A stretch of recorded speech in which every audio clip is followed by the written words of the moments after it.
요한계시록 2장 3장에 보시면 서아시아의 7교회에 대한 예수님의 책망과 칭찬과 권면이 나와 있습니다.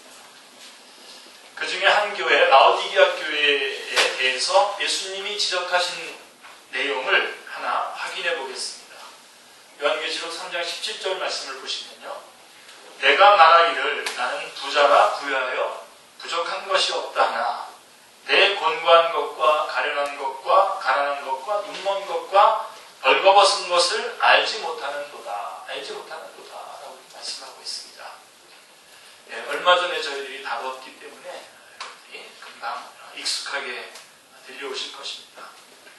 라오디게아 교회의 결정적인 문제는 자신에 의해서 자신이 스스로 속았다는 것입니다. 자기 자신에게 속는 것만큼 비참한 것은 없죠. 오늘날 우리 시대도 그와 같습니다. 라오디게아 교회와 같이 대단히 화려한 미래를 꿈꾸며 스스로 부유하다고 생각하지만 사실상 그 내면은 가난하고 가련하고 눈먼 상태로 있습니다. 이러한 우리 시대의 모습에 대해서도 예수님의 진단은 매우 단호하고 분명합니다. 라오디게아 교회에 대한 단호하고 분명한 것처럼 우리 오늘날의 우리 시대에 대해서도 하나님께서 우리 주님께서 그 진단은 단호하고 분명하십니다. 마태복음 24장에 가보시면 37절로 39절에 보시면 주님은 마지막을 향하고 있는 모든 시대를 향해서 노아의 시대를 통해서 비유하셨습니다. 노아 시대의 특징이 뭐죠? 노아 시대의 특징은 사람들이 하나님을 대수롭지 않게 여겼다는 것입니다. 하나님을 대수롭지 않게 생각했다는 것입니다. 정말 안타깝고 통탄하는 마음으로 항상 느끼는 거예요. 교회 안에도 성도들 안에서도 하나님에 대해서 그렇게 대수롭지 않게 여기는 일들이 일어나고 있다는 것입니다. 다시 말해서 영적 무관심입니다. 노아 시대의 특징, 하나님께 대해서 대수롭지 않게 생각합니다. 영적 무관심입니다. 영적 무감각입니다. 그들은 하나님의 일을 쉽게 여겼고 영적인 것에 무감각했습니다. 그들은 영적인 감각이 무뎌져서 하나님에 대해서는 관심이 없고 오로지 현재 자기에게 주어진 삶을 즐기는 데에만 온 마음을 쏟았습니다. 이것이 마지막 시대를 진단하시는 예수님의 지적이십니다. 라오디게아 교회의 영적 무감각의 어리석음을 지적하신 주님은 마지막 때의 결정적인 문제도 역시 영적인 무감각, 영적인 무관심이라고 지적하고 있는 것입니다. 저는 특별히 이규환 목사는요, 특별히 어떤 신령한 영적인 능력을 받아가지고 있지 않습니다. 여러분들 그렇게 딱 받으셔야 됩니다. 시대를 꿰뚫어 본다든가 사람을 보면서 그의 앞날을 어떻다든가 하는 예언적인 능력을 가지고 있는 사람이 아닙니다. 실망하셨어요? 네, 실망하셔야 됩니다. 이 부분에서 여러분 실망을 하십시오. 저를 그렇게 보면 제가 제일 힘듭니다. 자, 그럼에도 불구하고 제가 어떤 신령한 영적인 능력을 받아가지고 있는 사람도 아니고 시대를 꿰뚫어 본다든가 사람을 보면서 그의 앞날을 어떻다든가 이렇게 제가 사실은 이 앞날을 이렇게 얘기하면요 완전히 반대로 가요. 반대로. 그 정도로 제가 이런 그쪽에 능력이 없습니다만은 그럼에도 불구하고 이 시대를 놓고 이 땅을 놓고 이 땅의 젊은이들을 놓고 이들을 주님 앞으로 인도해야겠다라고 하는 마음을 가지고 기도할 때에 숨막히게 밀려오는 답답함이 있습니다. 정말 이것은 견딜 수가 없는 답답함입니다. 사실 여러분들의 앞에서 우리 특별히 청년들 앞에서 제가 표현을 자제해서 그렇죠. 정말 답답함을 견딜 수가 없습니다. 어디서부터 시작해야 되는지 저 사람에게 무슨 말을 시작해서 어떻게 이 하나님에 대한 이야기를 해야 하는지, 그가 죄인이며 그가 예수 그리스도가 필요하며 그가 영적으로 살아야 할 이유를 어디서부터 어떻게 이야기해야 할 것인지 답답함을 느끼게 됩니다. 어떤 때는요, 이미 기존의 신앙생활을 하고 있는 우리 성도님들을 바라보면서도 도대체 이 사람들에게 어떻게 말을 해줘야 다시 영적인 감각을 찾게 해줄 수 있을까? 찾는 것은 둘째치고 영적인 감각이 필요하다는 것을 어떻게 인식시킬 수 있을까 하는 답답함이 있습니다. 목회자의 눈으로 볼 때 이 사람의 문제는 지금 영적인 문제인데요. 영적인 문제인데 들고 나오는 문제는 늘 현실적인 문제입니다. 우리 청년들도 이렇게 영적인 문제를 가지고 나오는데 영적인 문제를 가지고 나와서 얘기를 이렇게 해보면 영적인 문제가 아니에요. 다른 얘기하고. 그러니까 이거를 너희가 지금 중요한 건 영적인 문제고 이건 지금 헛다리를 짚었다. 영적인 문제로 다시 돌아와라. 이렇게 말할 수 있는 그 환경이 안 돼 있어요. 지금. 그렇게 하려고 하는. 근데 지금 이제 저희들이 이제 말씀을 이렇게 열심히 보면서 이제 말씀 가운데서 이제 여러분에게 제가 얘기를 하는 거죠. 지금도 지금 그런 시도 중에 하나인데. 하여간 이 사람의 문제는 영적인 문제인데 들고 나오는 문제는 항상 현실적인 문제입니다. 목사님, 어떻게 하면 돈 좀 벌 수 있을까요? 어떻게 하면 좀 건강하고 편안하게 살 수 있을까요? 이런 것들을 묻습니다. 지금 이 사람의 문제는 이게 아닙니다. 돈 좀 벌고 못 벌고 장이 조금 안 좋고 좋고 이런 것들이 중요한 것이 아니고 그런 몸 아픈 것이 중요한 것이 아닙니다. 물론 저는 열심히 기도합니다. 그 부분에 관해서 여러분. 그러나 핵심은 그거예요. 도대체 이 사람에게 하나님이 매일 필요한 분이심을 어떻게 말해줘야 합니까? 문제의 핵심을 말해주려고 해도 핵심을 들을 수 있는 귀가 없습니다. 왜 그렇습니까? 왜 그렇습니까? 그것은 아직도 자기 자신과 현재 자신에게 주어진 잔재미에 똘똘 뭉쳐있기 때문에 그렇습니다. 자기가 세워놓은 계획이 있거든요. 그거를 내려놓는 것이 너무나 힘들거든요.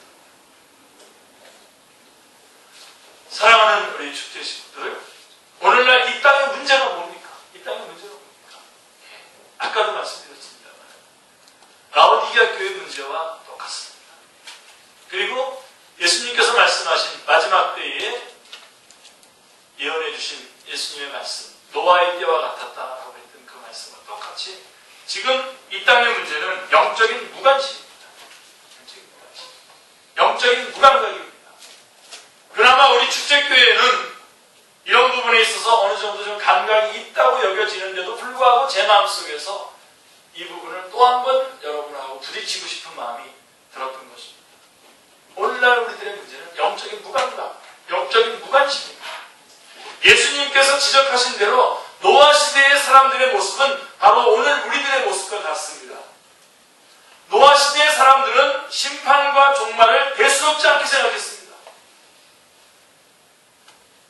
그들은 마지막이 있는지 생각하지 않고 살았습니다. 그들은 비를 통한 심판을 말할 때에 비웃었고 노아가 산 위에 배를 만드는 것을 업신여겼습니다. 심판이 없다고 생각한 그들은 극단적인 방탕과 타락으로 빠져들어갔습니다. 이러한 영적인 무감각은 바로 오늘 이 시대 사람들과 너무나 똑같습니다. 잘 믿는다고 하는 그리스도인 안에서도 너무나 똑같은 그런 내용을 발견하게 되는 것은 참 안타까운 일입니다. 현재의 삶에 몰두하며 살아가는 사람들은 더 이상 역사의 끝과 심판을 생각할 겨를이 없습니다. 이들은 자신이 살아있는 동안에는 절대로 인류의 파국이 오지 않을 것이라고 굳게 믿고 살아가고 있습니다. 이러한 잘못된 확신은 제한된 시간의 인생을 살아가는 자들의 삶을 쾌락과 잘못된 목적에 낭비하게 만듭니다. 노아 시대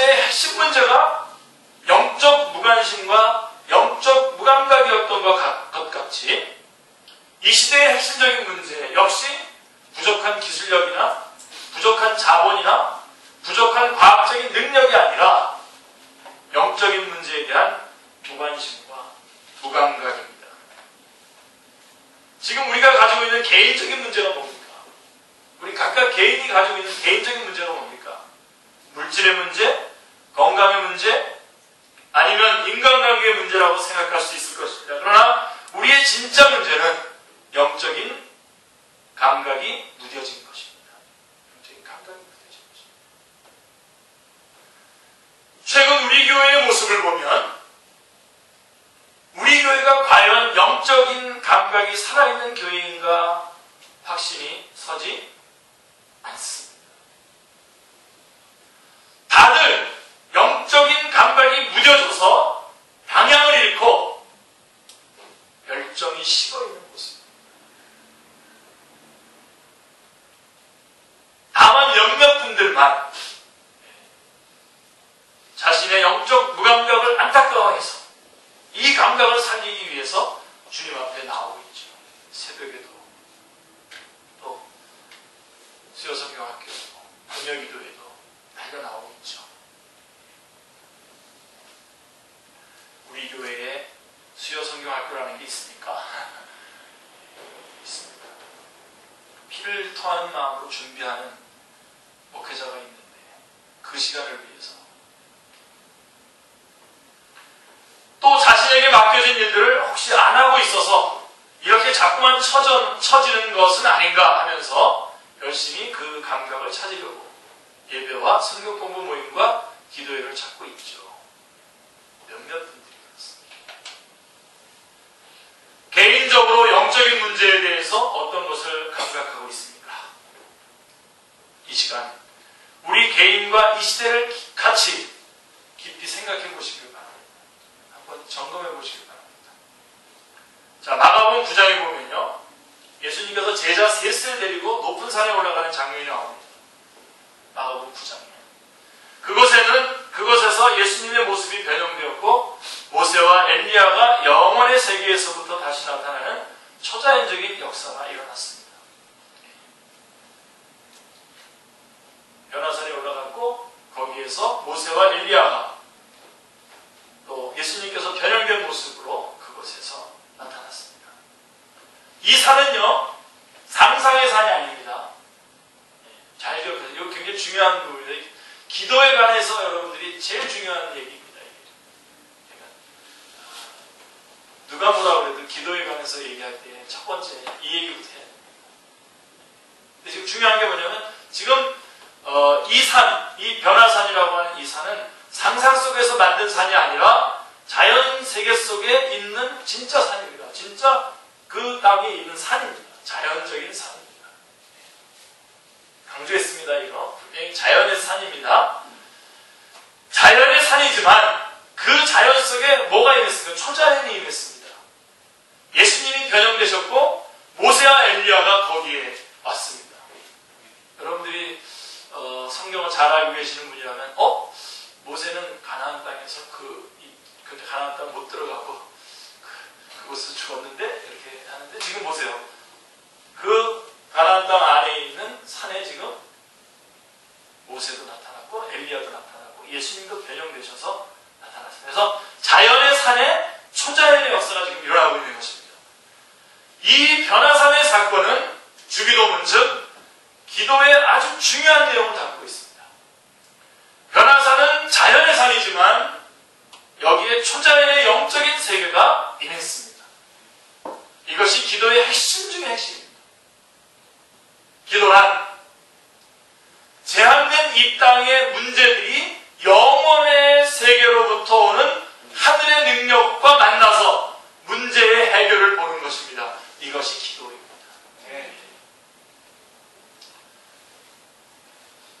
저는 이럴 때에 이런 말씀을 전해주면서 우리 해리자매 여러분들이 참 부러워요. 처음에 어렸을 때 저도 이렇게 좀 배웠으면 얼마나 좋았을까. 저는 기도 그러면 막 산 따라가서 막 소리 지르면서 나무 뿌리 뽑으면서 막 외치고 불에 가가지고 하나님 저에게 능력을 달라고 하면서 불을 향해서 기도하고 그렇게 배웠거든요. 근데 기도란 제한된 이 땅의 문제를 영원의 세계로부터 오는 하늘의 능력과 그것이 만나서 문제의 해결을 보는 것, 이것이 기도다. 그게 마가복음 9장 29절이 말하려고 하는 중요한 내용인 것입니다.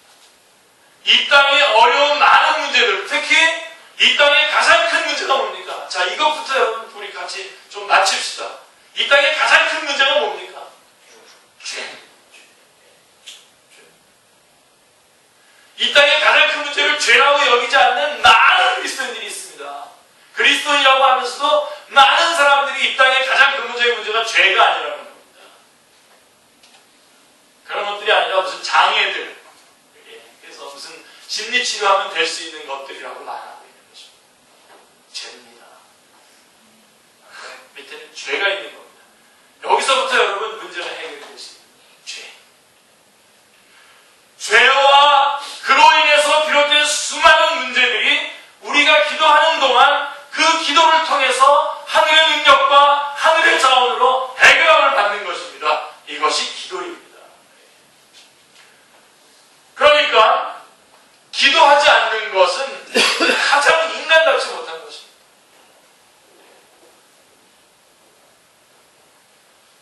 제가 가장 안타까워하는 게 뭔지 아십니까?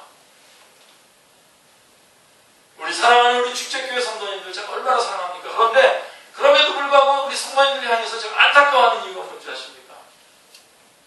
어쩌면 저렇게 기도를 안 사모하지? 기도 그래야 될 텐데. 기도 우선 기도해 주세요. 기도했어요. 기도했더니 이렇게 됐어요. 하나님께서 역사해 주셨어요. 기도해 주세요. 그리고 자기도 기도하고 전화를도 안 받아요. 왜 안 받아요? 그랬더니 기도하느라고 안 받았다고. 좀 그래야 되는데 기도에 대해서 사모하는 말을 매동하게 살아봐요. 하나님 없어도 괜찮아요. 저 모르는 사이에 몰래 기도하는지 모르겠지만 기도를 사모하고 있는 모습. 어쩌면 기도를 하려고 하지 않고 자꾸만 자기 생각을 말하려고 그러고 토론을 하려고 그러고 기도를 하려고 하지 않고 자꾸만 뭔가 어떤 사람의 글들을 이용하고 어떻게 모여서 의기투합하려고 그러고 그럴까요? 기도를 모르기 때문에 그런 겁니다. 하늘의 영원을 이 땅으로 가지고 내려오는 통로가 기도라는 것을 모르기 때문에 제한된 자원 안에서 우리끼리 해결해 보려고 하니까 내가 살려니까 딴 사람은 박살을 내야 돼요. 근데 우리 그리스도인들은 다른 사람 거 박살 안 됩니다. 왜냐하면 우리 자원은 하나님으로부터 오는 겁니다. 그래서 우리는 하나님으로부터 영원으로부터 오는 자원을 가지고 이 땅의 문제를 해결하려고 하는 거죠. 그러니까 얼마든지 자 우리 성경에도 보면 평안을 빌라고 하잖아요. 평안을 빌라. 너가 어느 집에 가든지 그 집에 가서 평안을 빌라. 그러면 그 집이 그 평안에 합당하면 이언이와 그렇지 않으면 그 긴 평안이 너에게 온다. 그러니까 무슨 얘기냐면 계속해서 이 평안 좀 다녀오십시오. 안타까운 일입니다. 그죠? 늦게 참석하는 분이 계셔서 찾으러 가는데 이 설교를 못 듣는 거죠. 동영상을 가지고 좀 들으셨으면 좋겠습니다. 그래서 이거를 뒤집어서 얘기하면 인간의 가장 인간다운 모습이 뭐냐? 기도하는 것입니다. 정말 이 목회자가 볼 때 여러분들이 좀 밥 좀 먹고 좀 정신 차리고 좀 일도 좀 하고 삶도 좀 살아라. 맨날 기도 그러지 말고 이렇게 제가 말할 수 있도록 좀 기도해 여러분들이 사모하고 기도합시다 그러고 목사님 기도해 주세요. 기도했더니 하나님께서 이렇게 역사하셨어요. 하나님을 찬양합니다. 감사한 분도 내고 좀 이런 역사가 여러분 안에서 일어나길 바랍니다. 우리 인간은 제한된 존재입니다. 죄와 사망과 심판과 지옥의 길을 갈 수밖에 없는 사람들입니다. 이런 제한된 인간의 가장 인간다운 모습은 무엇입니까? 영혼을 이 땅으로 가져오는 삶이죠. 그러니까 우리는 이 땅에 있으면서도 영혼과 연결돼서 영혼에서 오는 주님으로부터 오는 그 자원으로 이 땅에서 살아가는 것이기 때문에 아무것도 염려하지 말고 그 다음에 우리 주님께서 넌 염려하지 마라. 이방인들이 하는 거다라고 말하실 때 우리가 아멘할 수 있는 겁니다. 이방인들은 어떻게 하는 겁니까? 자기가 자기를 스스로 책임지는 사람들이죠. 제한된 자원 안에서 살아가려고 하니까 뭐 지지고 볶고 싸우고 그런 거죠. 요즘에 그 개콘서트에 나오는 것처럼요. 확 그냥 막 그냥 그렇게 살아가는 거죠. 그렇다고 개콘서트도 보러 가죠. 보는 거를 제가 뭐라 그러는 게 아닙니다. 그런 제한된 것 안에서 자기가 자기를 책임지려고 하니까 이방인이죠. 그러나 우리는 하나님의 자녀입니다. 하나님으로부터 오는 자원을 가지고 살아갑니다.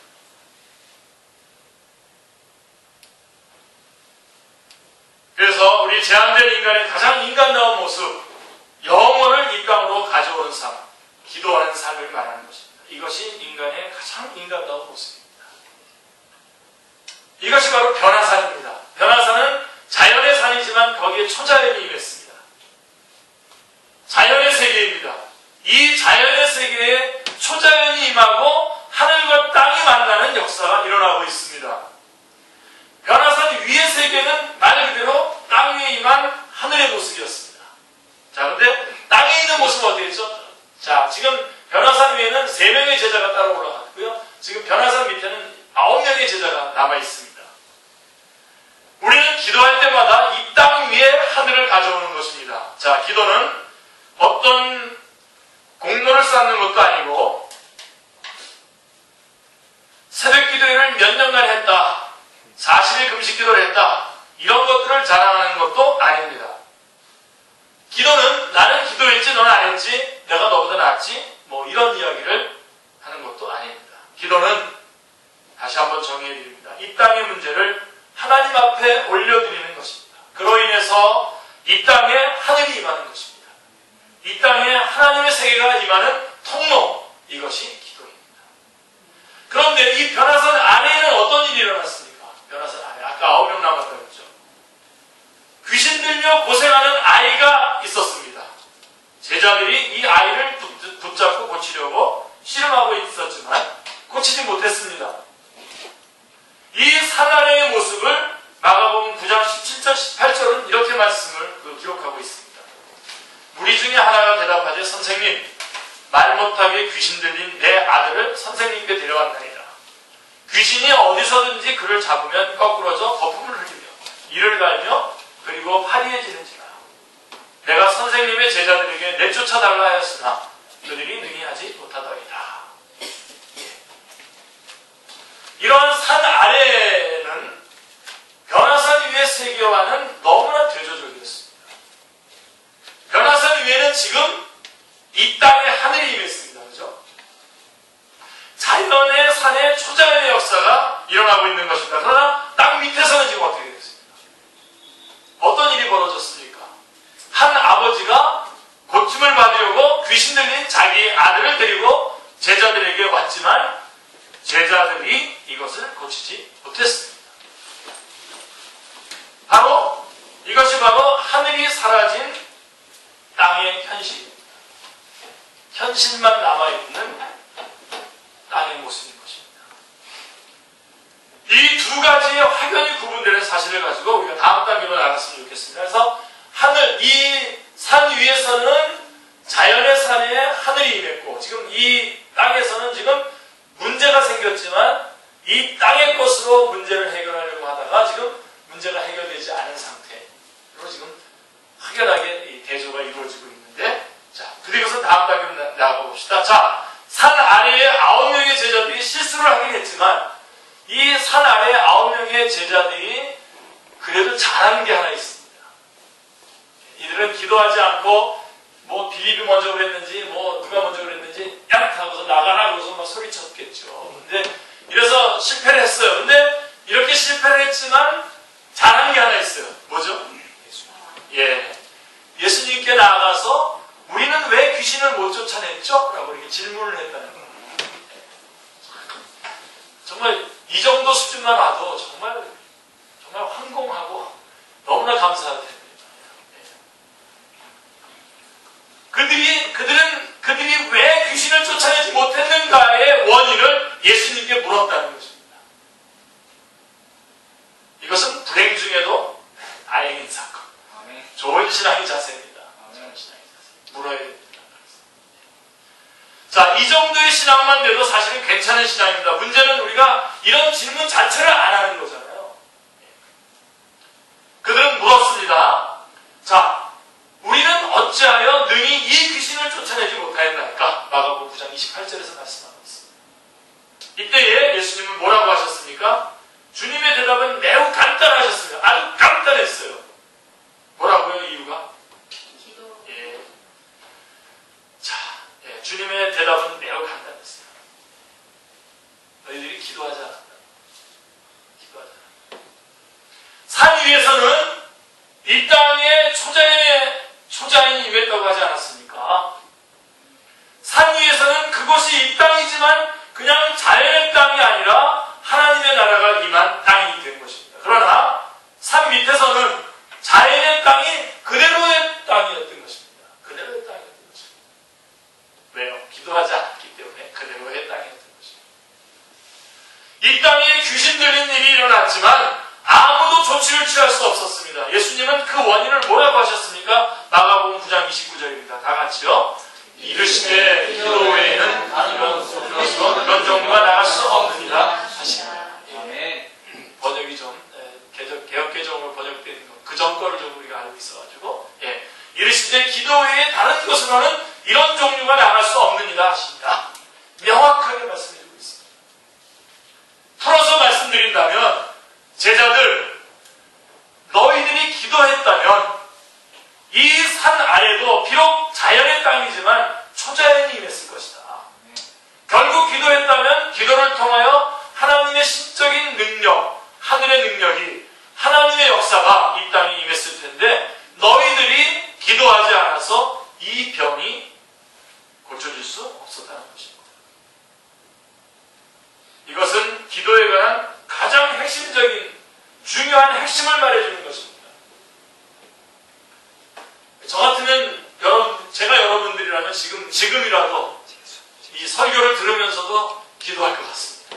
아, 기도가 이거였는데 내가 안 하고 있었던 기도 제목이었는데 여러분의 자녀들 혹은 여러분 안에서 일어났던 문제들 가만히 보니까 생각해보니까 이건 뭐야, 내가 기도 안 했기 때문에 그냥 이 땅의 것을 해결하려고 이랬었던 거 아니야? 그러면서 설교 들으시면서 그때부터 기도가 시작돼요. 주님, 우리 아들을 붙잡아 주십시오. 주님이 붙잡아 주십시오. 딸이 있으면 딸. 다시 정리해서 말씀을 드리면 예수님의 이 말씀의 뜻은 이런 뜻입니다. 자, 여기 고통하는 땅의 현실이 있습니다. 고통하는 땅의 현실이 있습니다. 벙어리 귀신 들린 병자가 와서 고통을 호소합니다. 그런데 이 땅의 문제는 하늘과 연결되어야만 풀립니다. 마치 변화산 위에서 일어난 사건, 역사처럼 말입니다. 그런데 이 땅의 문제와 하늘의 능력을 연결하는 것이 뭡니까? 기도입니다. 그러나 제자들은 하늘과 땅을 연결하는 기도 없이 땅의 문제를 풀려고 하는 것입니다. 이렇게 자세히 설명해 주는 목사가 있습니까? 영적인 무감각이란 뭘 말하는 것입니까? 하늘의 역사가 필요하지 않는다는 것입니다. 하늘의 역사를 필요로 하지 않는 상태, 그거가 바로 영적인 무감각 상태, 영적인 무관심 상태를 말하는 것입니다. 하늘의 초자연적인 역사가 나에게 필요 없다는 것입니다. 그것이 영적인 무감각입니다.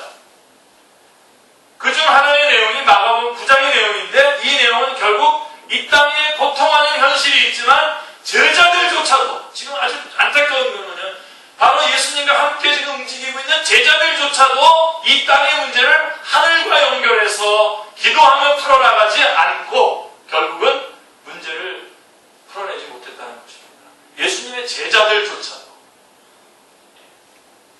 그로 인해서 이 땅은 영적인 무감각으로 그대로 남아있는 것입니다.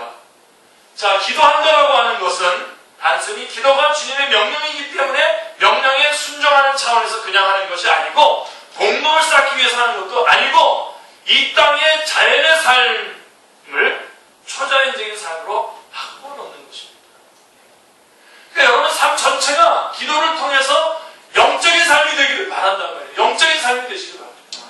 하나님의 나라가 그 의가 나의 삶에 위해서 가장 중요한 것이 되어야 되는데 이런 것들을 다 제껴놓고 지금 지금 그냥 가장 현실적인 것들을 안 해.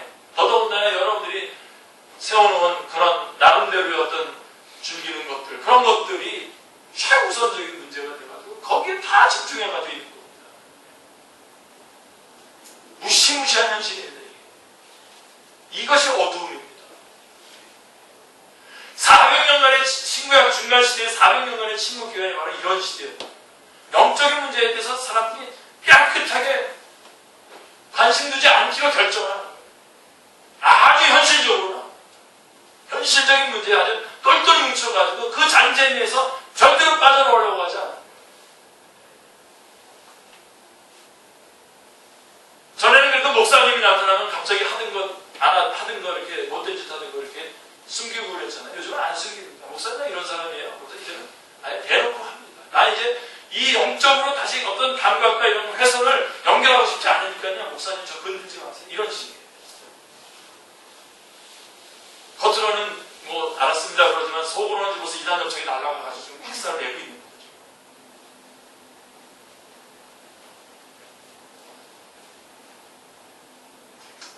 땅에 제한된 자원에 하늘의 능력이 임하게 하는 것. 이것이 기도입니다. 사람이 일을 하면 그냥 사람이 일을 하는 것이지만 사람이 기도하면 하나님께서 일하십니다. 기도를 통해서 이 땅에 하늘의 역사가 임하는 것입니다. 그렇지만 제자들은 땅과 하늘을 연결하는 기도 없이 땅의 문제를 풀려고 하는 것입니다. 여기에 제자들의 실수가 있었습니다. 제자들의 결정적인 실수는 땅의 문제를 땅에 제한된 자원으로 해결하려고 했던 것입니다. 우리가 매일매일 저지르고 있는 잘못이 바로 이겁니다. 매일매일 저지르고 있는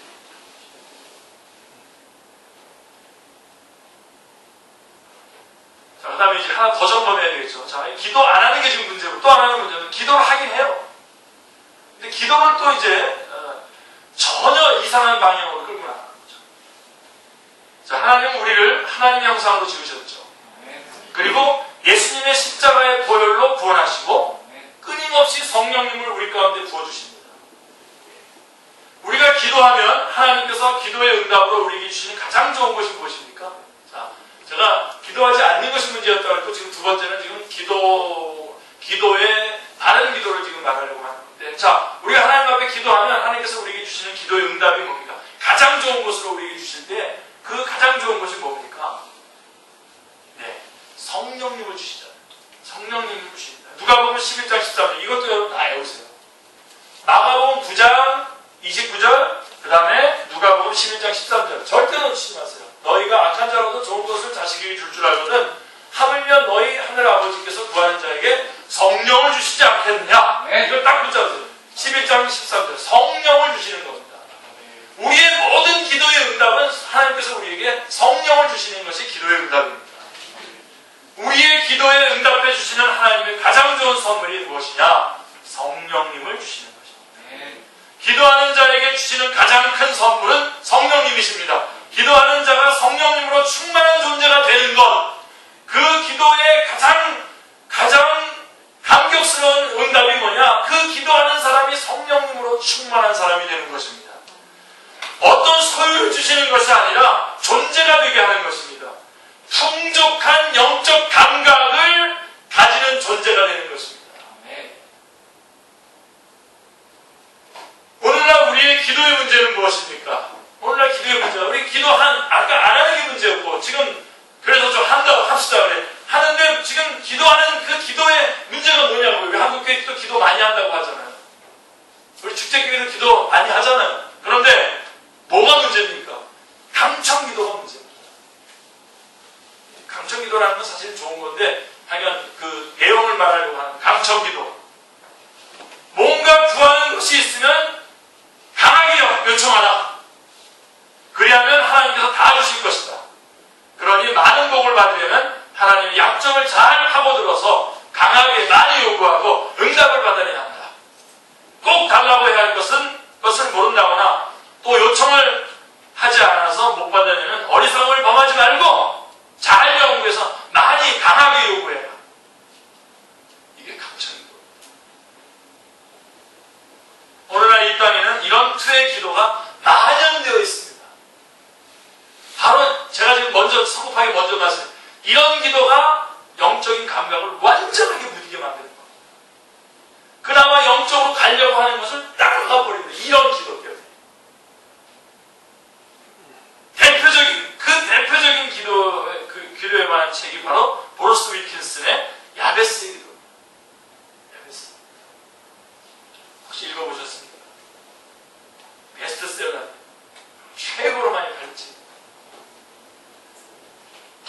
신학자로서 기도에 대해서 깊이 연구해온 빌레른 페라라고 하시는 분이 이 책이 갖는 문제점을 5가지로 정리해서 지적을 했습니다. 5가지로 지적했습니다. 제일 먼저 이 브루스 윌킨슨이 쓴 야베스의 기도는 첫 번째 뭐가 문제냐면 기도의 기계화입니다. 기계화. 사실은 무속화라는 말도 똑같은 뜻입니다. 기계화. 30일 동안 매일같이 이 기도를 하면, 야베스의 기도를 하면 기도가 끝날 즈음에는 분명한 변화가 일어나게 되는 것을 알게 된다는 저자의 주장. 이것이 바로 기도를 자동화시킬 위험이 큽니다. 저는 사실은 저는 합니다. 배움적으로. 야베스 기도를 가지고 하는 게 아니라 저는 주기도문을 한다든가 또 시편 23편을 가지고 하나님 앞에 기도한다든가 해서 하루에 300번 기도한다 그렇게 합니다만은 지금 야베스의 기도의 그 내용을 가지고 30일 동안 계속해서 기도하면 그것이 끝날 즈음에는 분명한 변화가 일어날 것이다 라고 하는 기도를 자동화시키는, 무속화시키는, 주문화시키는 거죠. 그 다음에 두 번째가 뭐냐면 단계적인 사고입니다. 이 기도를 계속해 나가면, 야베스의 기도를 계속해 나가면 우리의 축복이 증가하는 보다 높은 단계에 오르게 된다는 것입니다. 이렇게 말하고 있는 것이 뒷받침하고 있습니다. 그리고 세 번째로는 뭐가 문제냐면 기도의 응답은 믿음의 필연적인 결과라고 주장합니다. 그럴듯하죠. 이게 굉장히 무섭습니다.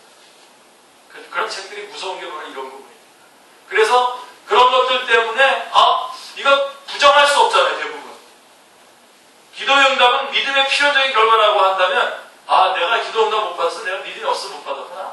또 응답 받아서 내가 믿음이 있어서 응답 받았구나. 이렇게 결과가 나오잖아요. 근데 그런 결과가 나오게 되면 영적인 감각은 딱 문을 닫습니다. 딱 문을 닫고 절대로 영적인 것으로 나가지 않습니다. 이렇게 말해요. 당신이 믿고 그 믿는 바를 실천에 옮기는 것만이 하나님의 능력을 방출하여 여러분의 삶 속에서 변화를 야기할 수 있다는 말은 이러한 사고에서 나온 것입니다. 그렇다면 내가 간구한 대로 이루어지지 않았을 때 그것은 내가 올바로 믿지 않고 있다는 증거인가요? 하나님은 어디 가신 겁니까? 기도의 응답이 내 믿음하고 항상 귀결이 돼야, 내 믿음과 항상 연결되어서 그대로 귀결이 돼야 된다면 하나님은 그럼 뭡니까? 하나님은 무슨 돌덩어리입니까? 넷째로 응답받지 못한 원인을 죄에서 찾습니다. 이 야베스 기도. 완전히 무당식입니다.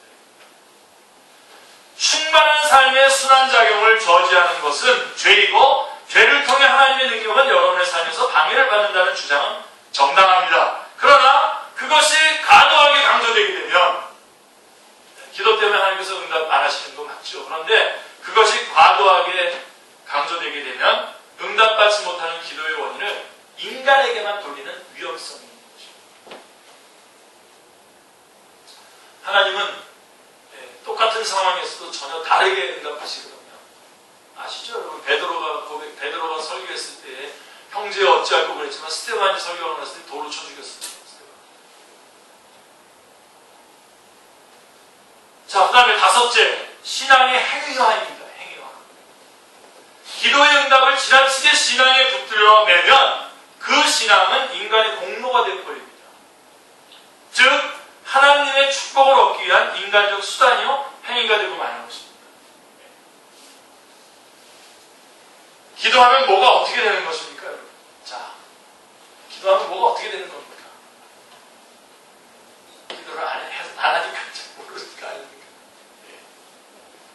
하늘이 땅이 임하는 겁니다. 그죠? 기도하면 하늘이 땅이 임하는 건데 하늘의 능력이 절실히 필요함을 가장 잘 아는 성령님으로 충만한 사람이 되는 것입니다. 다시 한번요. 기도하면 어떻게 됩니까? 하늘이 임하는 것이고 그 하늘이 임한다는 것은 뭘 말하는 겁니까? 성령님으로 충만한 사람이 된다. 이것이 기도하는 자에게 주어지는 복입니다. 이거 이상의 복 없습니다. 아멘. 그리고 이거 이상의 복, 더 다른 복 필요가 없습니다. 사실은. 모든 것을 영적으로 바라볼 수 있고 영적으로 접근할 수 있는 사람으로 내가 바뀌는 것, 그것이 기도입니다. 그러니까 여러분 오늘날의 현 현상이 이렇게 일어나는 것도 우리가 이제는 모르지 않는 거죠. 왜 그러는지 알겠죠. 네, 영적인 것을 원치 않기 때문에 기도도 안 하는 거예요. 그러니까 여러분 점검을 해보세요. 여러분 우리 결혼할 사람도 여기 많은데 결혼할 사람에게 상대자를 보십시오. 상대자가 영적인지 아닌지, 그가 기도하는 사람인지 아닌지가 보면 돼요. 자기의 모든 문제를 기도로 풀어가려고 하는지 아니면 이 땅의 것으로 풀어가려고 하는지. 그래서 형제를 볼 때에도 저 형제가 돈이 있는 형제인가, 아니면 저 형제가 없다면 저 형제 가정에는 혹시 돈이 있는 형제인가, 전혀 새로운 차원, 전혀 이 땅의 차원에서 바라보는 거죠. 여러분 그 사람이 영적인 사람이면요, 지금 주변에 소유가 아무것도 없어도 이게 하늘에다가 파이프를 지금 막 꽂는 거랑 같거든요. 기도하는 형제를 만나는 것이 가장 큰 축복입니다. 엘리자베님 아멘 크게 하시고. 아멘.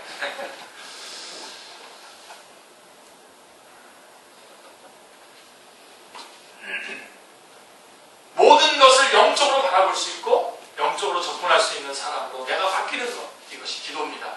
기도하면 할수록 성령님이 충만한 사람이 되는 것입니다. 기도할 때에 하나님께서 하늘의 신령한 능력으로 이 땅의 문제를 다 해결해 주시겠다는 것입니다.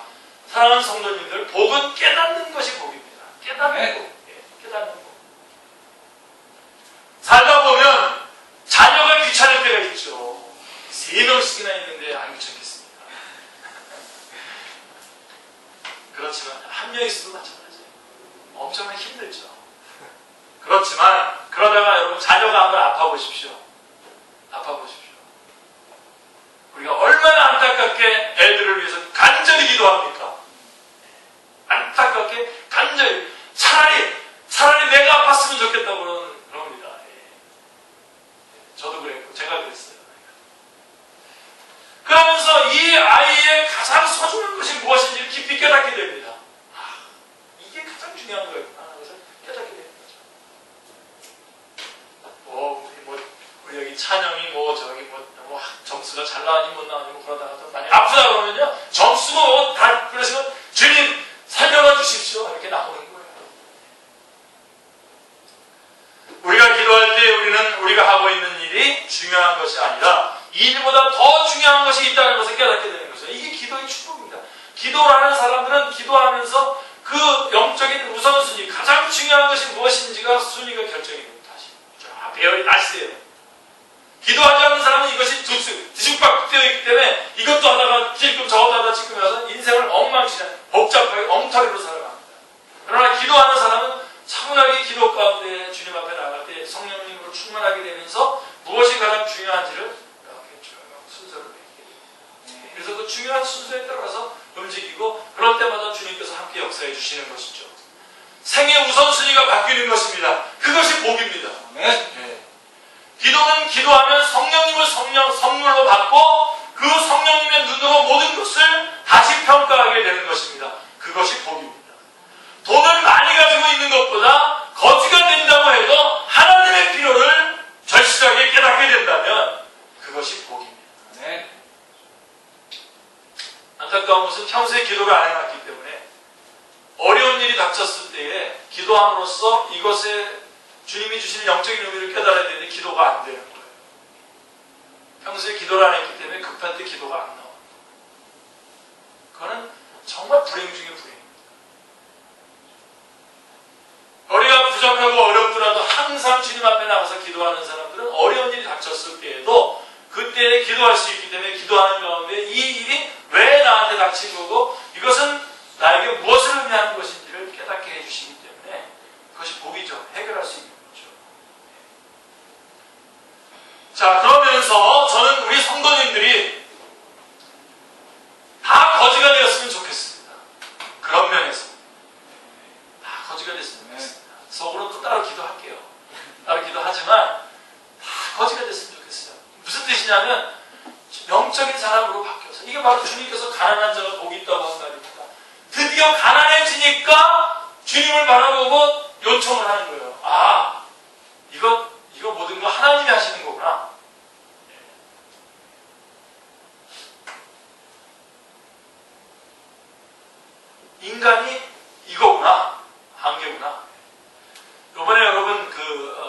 메이저리그 야구에서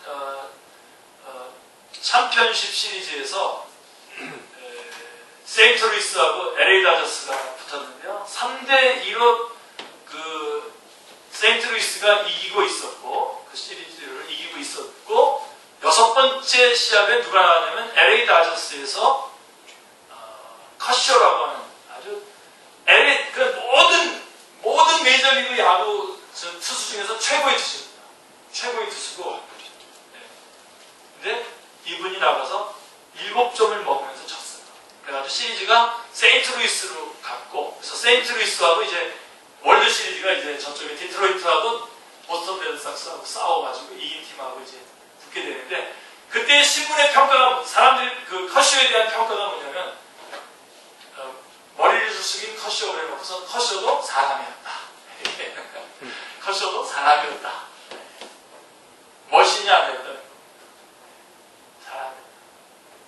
여러분 기도하면 여러분 자기가 바보라고 하는 것을 완전히 아는 사람하고 자기가 바보라는 것을 반밖에 모르는 사람하고 누가 더 바보입니까?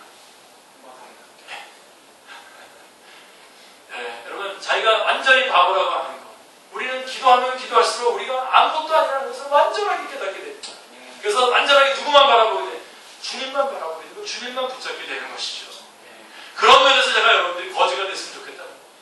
그런 면에서 부족한 것으로 인해서 영적인 감각이 회복된다면 너무나 좋겠습니다. 제일 좋겠습니다. 여러분 브루스 윌키슨의 야베스의 기도는 뭐라고 말합니까? 이 책을 한마디로 딱 제가 요약하면 이겁니다. 한마디로 기도가 투자다라는 겁니다. 이런 얼어죽을 이런 게 어디 있습니까 도대체? 우리가 무당 종교도 아니고 말이에요. 기도가 투자라는 겁니다. 피를 토하는 심정으로 분명히 말씀드립니다. 이런 기도에 익숙해지면요 영적인 감각을 회복하기가 어렵습니다. 그래서 제가 이렇게 난리를 치는 거예요. 네? 좋은 게 좋은 거죠. 뭐 저도 간증 듣고 뭐 우리 교회도 몇 명 좀 성공한 사람들 나와서 간증 시키고 뭐 그래가지고 뭐 좋은 게 좋은 거라고 호로로 해서 성금 많이 내라고 그러고 이렇게 했으면 좋겠죠. 그러면 여러분 그 교회는 어느 정도 그 괜찮은 교회로 이렇게 세상들 교회와 같이 비슷하게 갈 겁니다. 그러나 영적인 감각은 딱 끊어지고 하늘이 영원히 이 땅에 임할 수 있는 통로가 딱 막히는 겁니다. 그래도 여러분 우리 안에 그렇게 그런 것이 아니라 하늘의 영혼을 이 땅에 끌어내리는 기도하는 사람들이 있어서 그 파이프가 여기 연결돼서 이 땅에 우리 축제교회 안에 이런 영적인 것들로 그것이 소중한 것을 느끼면서 이렇게 우리가 신앙생활을 해나가고 있는 거 아닙니까? 네. 놓치지 마십시오. 제가 여기 원고에다가 그대로 쓰고요. 피를 토하는 심정으로 분명히 여러분에게 말씀드리는 거 바로 이런 기도를 투자로 할 때에 영적인 감각은 싹 닫힙니다. 아주 차가워집니다. 우리의 자녀들이 어떤 사람이 되기를 원하십니까? 제가 우리 성도님들에게 기도 제목을 내어달라고 합니다. 그것은 구체적으로 성도님들을 위해서 기도하려고 하는 저의 목회의 일환입니다. 그러나 또 하나의 이유가 있습니다. 좋은 의미로 여러분들이 생각해 주십시오. 그것은 정말 이 성도가 영적인 감각이 있는가 진단하려고 하는 겁니다. 영적인 상태가 어느 정도인가를 알아보기를 위한 것입니다. 기도 제목을 보면 그 사람의 영적인 상태를 거의 알 수 있습니다. 어떤 능력을 받아서 아는 것이 아니라 기도를 보면 알 수 있습니다. 물론 기도는 어떤 것도 기도입니다. 그러나 영적인 것은 영적인 지도자에 의해서 파악이 됩니다. 저의 답답함은 우리들의 기도가 정말 성령님을 선물로 받은 것인가 또는 주님을 필요로 하는 사람으로 바뀌어가는 것인가 라고 하는 것입니다. 바로 이것 때문에 예배에, 기도회에, 모임에, 교회로 달려나온다면 저는 박수를 치겠습니다. 그러나 투자의 일환으로 새벽에 기도하러 나온다면 또 모임에 나온다면 안 나오셔도 됩니다. 전혀 카운팅이 안 되기 때문에 안 나오셔도 됩니다. 그냥 주무십시오. 푹 쉬시고 육체적으로 건강하십시오. 푹 쉬십시오. 투자의 일환입니다. 사랑하는 성도님들, 기도는 기도하면 할수록 뭐가 가장 중요한지를 알게 됩니다. 산 밑에 있는 제자들의 문제는 비단 제자들만의 문제가 아닙니다. 어떤 면에서 하늘은 없이 땅 그것만으로 삶의 목적과 의미를 찾으며 이 땅을 살고 있는 바로 우리들 모두의 문제이기도 합니다. 산 밑에 있는 제자들의 모습은 하나님의 일하시는 것, 신위라고 합니다. 신위. 하나님이 일하시는 것 없이, 즉 인간들이 일하는 것, 인위라고 하는데, 인위만으로, 신위가 없이 인위만으로 미래를 이루겠다고 하는 오늘날의 우리들의 모습인 것입니다. 이게 산 아래에 있는 제자들의 모습인 것입니다. 우리 시대의 많은 사람들은 변화산 아래의 동네에 살면서 그 위의 세계에 대해서는 까맣게 잊어버리고 살아간다는 것입니다. 자연의 땅에도 하나님의 초자연의 역사가 일어나고 있다는 것을 산 위에서는 보여주고 있는데, 산 밑에서는 그런 것을 까맣게 잊어버리고 여전히 제한된 자원을 가지고 서로 물고 뜯고 뺏고 찍고 하면서 살아가고 있습니다. 필연적인 결과입니다. 제한된 자원이니까요. 그러나 우리는 어디서부터 자원을 해요? 우리가 문을 확 열 때, 기도로 문을 확 열 때 하늘에 있는 자원들이 확 쏟아져 내려오는 그 하늘의 자원을 가지고 살고 있지 않기 때문에 이 땅에서는 물고 뜯고 찍고 싸우는 일이 다반사인 것이죠. 제한된 존재가 제한된 땅에서 땅의 문제를 해결하려고 하니까 다른 사람의 것을 많이 가져와야 되고, 속여서라도 사기를 쳐서라도 저 사람의 것을 내 것으로 가져오면 되는 것입니다. 이것이 제한된 이 땅의 사람들이 하는 짓입니다. 오늘날 인간 공동체는 그것이 정치든 경제든 사회 일반 노동의 문제든 국제 외교의 문제이든 다 마찬가지입니다. 인간 공동체는 땅이 사는 길을 하늘과 분리하는 것에서 찾고 있습니다. 모두 다 하늘이 개입되지 않은 상태에서 뭔가를 해보려고 합니다. 그래서 고사도 드리고 별짓을 다 하지만 모두 다 무익한 일입니다. 인간끼리 해결하려고 하니까 복잡하고 어려워지는 것입니다. 예수 그리스도 이외에 많은 종교들, 불교까지 합쳐서 많은 종교들이 다 제한된 자원을 가지고 거기서 어떻게 해보겠다는 다 그런 싸움인 것입니다. 깊이 들어가 보면 결국은 물고 뜯고 찍고 싸우는 일밖에 없는 거예요. 결국은 나의 성공이 저 사람의 실패가 나의 성공이에요. 이런 식으로 가는. 그러나 여러분, 우리 기독교만은 그게 아닙니다. 우리만은 하늘의 자원으로 이 땅은 자연의 땅입니다. 그러나 여기에 초자연의 역사가 임하게 하는 것입니다. 그게 기도예요. 우리는 어떻게 하면 됩니까, 그러면? 기도로 하늘을 여는 겁니다. 저 어둠 가운데 있는 크림타타르에 가서 우리가 거기서 기도로 문을 여는 겁니다. 모로코에 가가지고, 알제리에 가가지고, 북한 땅에 가가지고, 그쪽을 향해서 우리가 기도함으로 말미암아 영혼을, 하늘을 이 땅에 열어서 펼치는 겁니다. 중국 땅도 마찬가지입니다. 기도로 하늘을 여는 순간 위로부터 쫙 쏟아지는 성령님의 은사들을 얼마든지 받아들이시기를 주님의 이름으로 축원합니다. 네. 주님이 주시는 성령님의 열매들을, 영적인 풍성함을 마음껏 누리시기를 주님의 이름으로 축원합니다. 기도하겠습니다. 하나님 아버지, 이렇게 기도하려고 하는 주님의 주기도문을 저희가 공부하기 전에 하나님, 먼저 기도의 가장 중요한 것들을 살펴볼 수 있게 해주셔서 감사합니다. 저희들이 기도하지 않았음을 용서해 주시고, 또 기도를 하되 투자의 일환으로 기도를 했었던 것들 용서해 주시고, 하나님, 기도를 통해서 하늘을 이 땅에 가져오게 하여 주시고, 또 기도를 통해서 성령님으로 충만한 자가 되어서 영적인 일에 가장 최우선적으로 헌신하고 드려지는 주님의 백성들 다 되게 하여 주옵소서. 주 예수 그리스도의 이름으로 기도드리옵나이다. 아멘.